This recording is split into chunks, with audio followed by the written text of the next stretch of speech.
Hey Leo, this video is for those of you who are in a twin flame connection. You could be a sun sign, moon sign, rising sign, or Venus sign Leo. Or you could be watching for someone that's a Leo. You could be a cross watcher. Either way, I'm happy you're here. Thank you so much for tuning in. It is a general message, so take what resonates, leave the rest. Some of it might be for you, some of it might be for someone else. I do offer personalized readings, which you can find in the description box below. That's very interesting. So, and if it has helped you in any way, please like, share, comment, and or subscribe. That'd be greatly appreciated. So here we have at the surface of your connection, or the present state of your connection. This is smooth sailing waters. This is like moving away from the drama. This is sort of, you could be traveling perhaps to see one another, but I feel like this is just going into more of a flowing state. That's more of the energy I'm getting, where it's sort of like, I'm getting like a nice boat ride at sunset.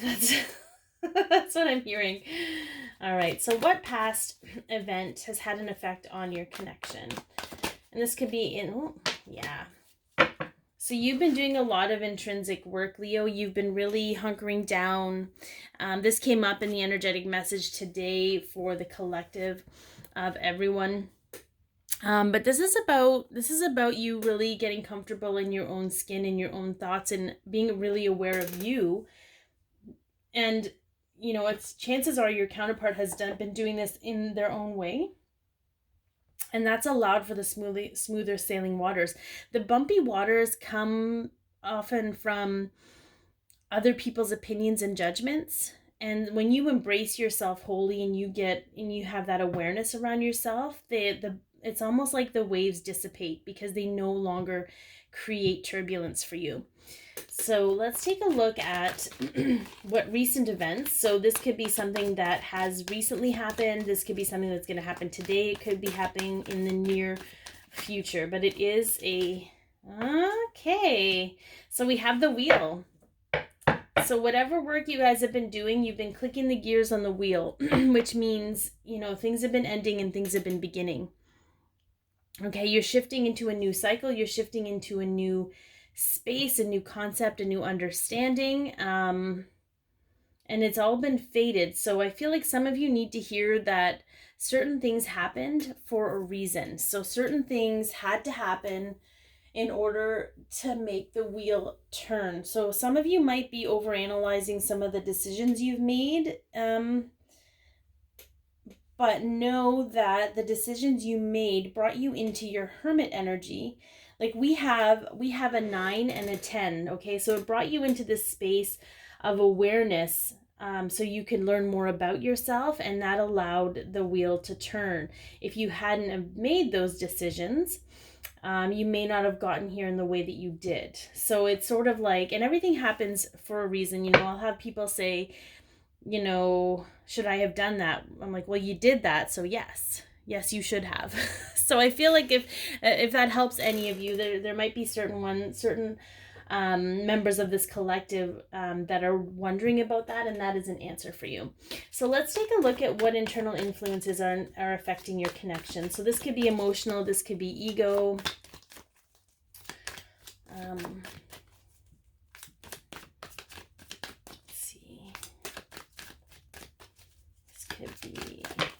Okay, there's too many. There's just too many there. We just need one or two. I'll take two. I won't discriminate against two.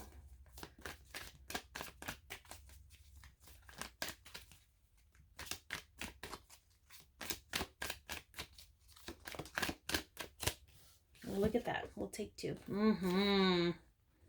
This is a lot of mental energy, Leo. So we have, from an internal standpoint, we have self-imposed entrapment, and then we have sort of self-dissection. And this could be like setting healthy boundaries and etc. But I instantly heard self-dissection. So, and I feel like there's some guilt about that, about how you dissect yourself. And honestly, you don't need to do that. That's something you learned from other people. And again, that might be an external influence. Maybe we've got the two cards at once. But I feel like with this Hermit card, it's kind of important to do that because it gives you perception and awareness. The guidance piece for this card is sort of you know, it brings you to a place where you recognize what is your responsibility and what's not your responsibility. And sometimes that self-dissection is needed, as long as it's not to a place where it cuts you down, and it's just from a state of observation and being like, how can I be better for myself? And from my own perspective, okay?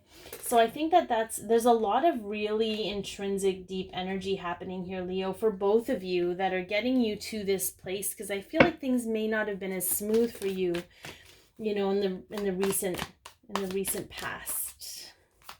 So let's see some external. This could be work, this could be family, anything externally that's affecting you. And sometimes it ends up affecting you internally, so that stuff comes up. Okay. Oh, we got a flipper. Yeah. Okay, so we got a couple. Sweet. So we have the recovery card, and we have the Queen of Cups. And what I'm hearing from this is mentor. So maybe some of you maybe you're watching certain people, and you're seeing about how they go about things, and it's kind of helping you navigate these waters and sort of understand what's going on with you. And I feel like that's it's a positive energy. You're not doing things exactly how they do them, but you're doing things in the sense, you're sort of adapting what they're teaching you and applying it to your life and what suits you. And I think that's a really great place to be.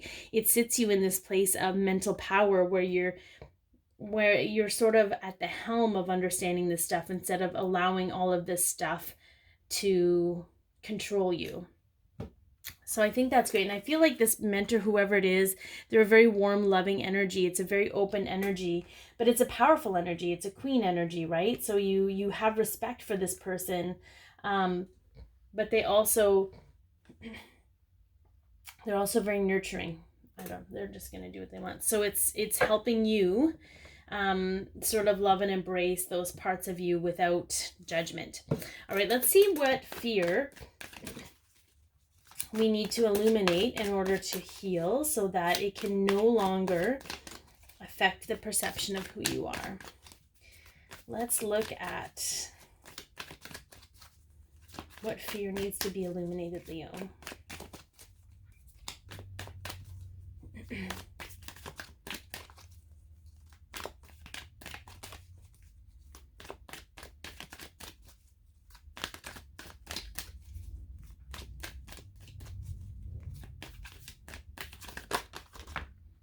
I was waiting for that to come up in the last reading.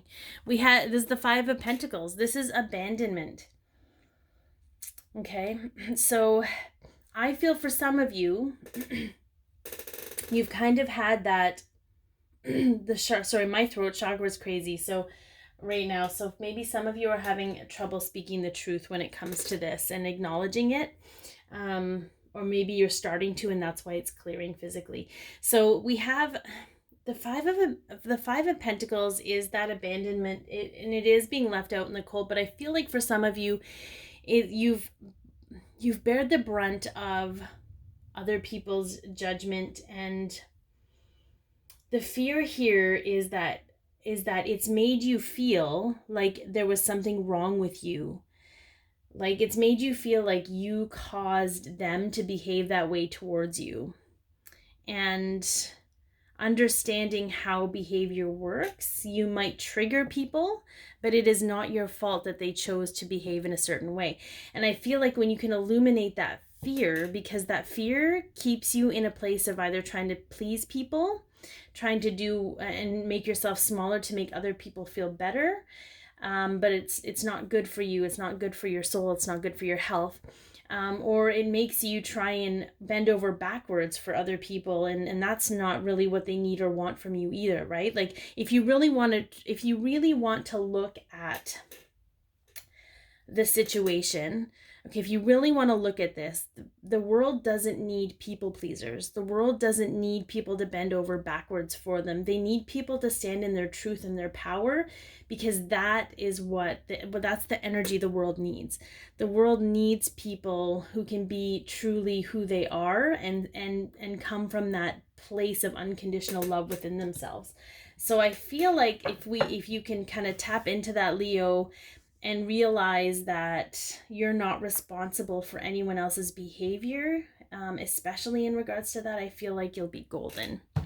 Okay, so let's take a look at some possible outcomes for you and your counterpart, Leo. Or a possible outcome.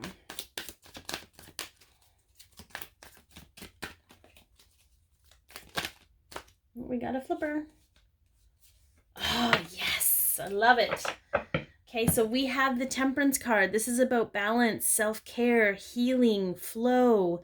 You know, see, the sun is rising on the horizon. This is a really beautiful, powerful card, and this is where you're headed, Leo. Like, you're dealing with all of this stuff so that you and your counterpart no longer have to do that. And they're dealing with it on their end. I'm not saying you're doing all the work. That is not what I'm saying.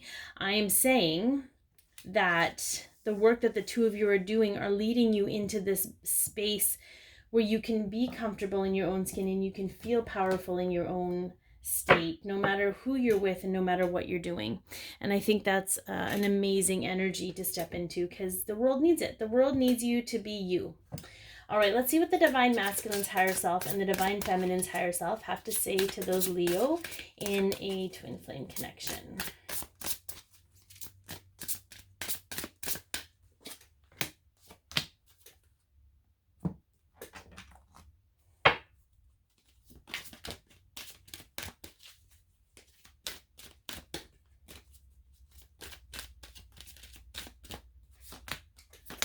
All right, from the Divine Masculine, we have engagement. Your love life is ascending to a higher level of commitment. I find the inner strength to face fear with confidence. All right, so what I'm hearing from the Divine Masculine's higher self is this is about the courage. This is acknowledging the courage that you have right now, Leo. Like, this is your natural state, is to be courageous, even in the face of fear. Okay. And I feel like when you do that, this isn't necessarily, and I mean, it could be for some of you, it could be an engagement. Sorry, I have to shift. There we go. It could be that, but that is not the energy I'm getting. The energy I'm getting is that you enter a higher level of commitment with the life that you chose to live for yourself, with the purpose, with whatever your purpose is meant to be. When you shed these things and when you embrace these things and when you shed the judgment and embrace the truth, it sets you into this higher level of commitment with the life that you are wanting to live and the life that you mapped out for yourself. And you're in a state of courage. That is your natural state, to be courageous. So keep tapping into that energy and allow it to flow through when you need to face those darker times. Like, I feel like it's a darker feeling or a heavier feeling for you, but shine the light in there. Shine the light of the sun in there. The sun is your card, Leo. So from the Divine Feminine, okay, we have pay attention to the red flags. The signs are cautioning you, and doubt. I release the need to know all the answers. So what I'm hearing, this is a very simple, quick message, Leo. When you are starting to doubt, what are the red flags with that? What are you doubting? Where's the doubt coming from? Is it your doubt? Is it fear rearing its ugly head? What are the signs telling you about? And this isn't about externally signs. This is internal signs. So if you feel it physically, what is it pinpointing you that needs healing? Okay, because that is going to be your navigational system. Where you fear, where you're triggered, where you feel it physically is going to show you where you need to heal so that you can clear up that perception of reality. Okay, so be your peace, love yourself, share your light, and have an amazing week, Leo. As I said, if you want a personalized twin flame reading, the information is in the description box. And if this has helped you, please like, share, comment, and or subscribe. Have a good one.